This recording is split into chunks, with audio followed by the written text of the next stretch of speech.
var. Vere bilmirəm qardaş. 200 manat deyil. 200 manatın 20 manatını keçirəm. İsbat sana görə. Amma mənim 180 manatım qardaş gətir verin başa verin. İmkanı indi əlimdə yoxdur da verərəm. Yoxdur. Salih deyirəm ki kredit keçirəcəm. Sən qurban ol. Məndə də yoxdur axı. Ay kişi 40 manatını keçirəm. 160 manatını sana ver. 40 manatını keçirəm də bax sağa görə keçirəm. 160 manatı gətir verdim. Başa düşürəm də. İndi əlimdə iş yoxumdur, iş də yoxdur. Olsa gətirib verəcəm. Amma nə dəxli var? Mən dəxli yoxdur qardaş. Aldığım almısan, bir aylığına almısan, 5 ay keçirsən. Bilirəm səndə var idi verdin də, məndə yoxdur axı. Zəkkər o telefon da bağlı, sən dəymə, açma. Açma, görürsən bankdan zəng gelirlər. Bankdan zəng gəlir. Mənə son sözümü denən ki, nə vaxt verirsən? Nə qədər qalır? Nə qədər qalıb?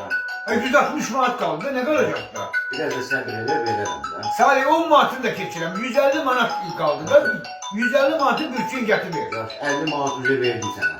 50 manat verdin. Nə də verdim də ki. Ay məni yandırıb köyüm 50 manat vermədin, 50 manatı mən keçdim. Sən bana 50 manat verdin. Keçdin də verdim sənə də götürdün. Ay mən cimi qaldırır bu insan.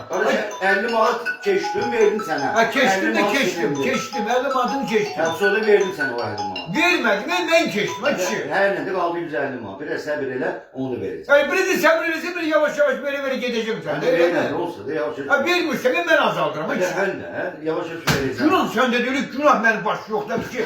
Sən bax, Salih görürsən atalar onun üçün deyir ki, verib yaxşı kişi olmaqdansa vermə pis kişi. Ha ben kiminle oynayacağım, verdim deyir. Ben azaldım mı deyir verdim. Verdi.